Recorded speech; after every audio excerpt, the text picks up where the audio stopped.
BJP Modi ప్రభుత్వం నయ వంచన, 6వ మోసం, అంతులేని అవినీతి, ఊహకు అందనంతగా వేళ్లూనుకుని విస్తరించిన నేరస్థ మాఫియా. గతంలో బీజేపీ మోడీ చేసిన వాగ్దానాలేమిటి? అవినీతిని అంతం చేస్తాం, నల్లధనాన్ని వెనక్కి రప్పిస్తాం, లెక్కలు చెప్పకుండా స్విస్ బ్యాంకులో దాచుకున్న భారతీయుల సంపదనంతటిని వెనక్కి తిరిగి తెస్తాం, ప్రతి వ్యక్తి ఖాతాలోకి 15 లక్షలు జమ చేస్తాం. మరి ఈ వాగ్దానాలను అమలు పరిచారా? లేదు లేదు లేదు.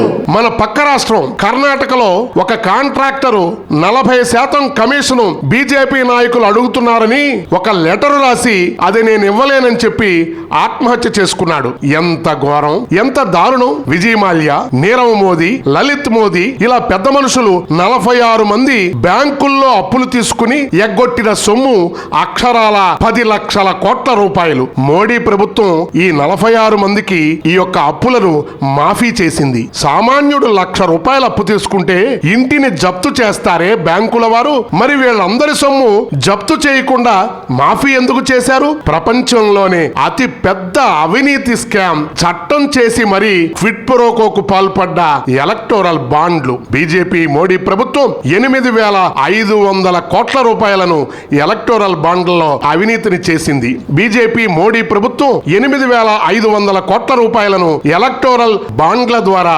అవినీతికి పాల్పడింది. ఇది నేనన్న మాట కాదు, సుప్రీం కోర్టు చెప్పినటువంటి విషయం. ఇది క్విడ్ ప్రోకో కిందకే వస్తుందని తీర్పు చెప్పింది సుప్రీం కోర్టు. పనామా పేపర్స్ ప్రకటించిన అంతర్జాతీయ నేరస్తుల జాబితాలో భారతీయుల పేర్లు బయటపడ్డప్పటికీ ఏ ఒక్కరిని ఇంతవరకు అరెస్టు చేయలేదు. రాఫెల్ యుద్ధ విమానాల కొనుగోలు, బొగ్గు కుంభకోణం, వ్యాపం, కృష్ణా గోదావరి బేసిన్, కాయిన్ వంటి ఎన్నో కుంభకోణాలు ఏ ఒక్క నేరస్తుడిపైన చర్య తీసుకోలేదు. ఒక పక్క గోమాంసం తినకూడదని ప్రచారం చేస్తూ కొంతమందిని ప్రణాళికాబద్ధంగా చంపుతూ, మరో పక్క గోమాంసం ఎగుమతులు విదేశాలకు పెంచుతున్నారు. పిఎం కేర్స్ ఫండ్స్ ఇంతవరకు దాని లెక్కలు చెప్పడం లేదు. ప్రజలకు ఆ లెక్కలు చెప్పాల్సిన అవసరం లేదని దబాయిస్తున్నారు. సిబిఐ, ఈడీ వంటి ప్రభుత్వ సంస్థలతో బీజేపీలో చేరకపోతే దాడులు చేయించి చేరగానే వాళ్ళు మంచివాళ్లుగా మార్చివేస్తున్నారు. మోదీ గారు మాత్రం సన్యాసి అని చూపించడానికి ప్రయత్నిస్తున్నారు. ఆయన సన్యాసి కాదు అని, సోగ్గాడు అని తేలిపోయింది. అందుకే బీజేపీ తొత్తు పొత్తు పార్టీలను ఓడించండి, సిపిఎం అభ్యర్థులను గెలిపించండి,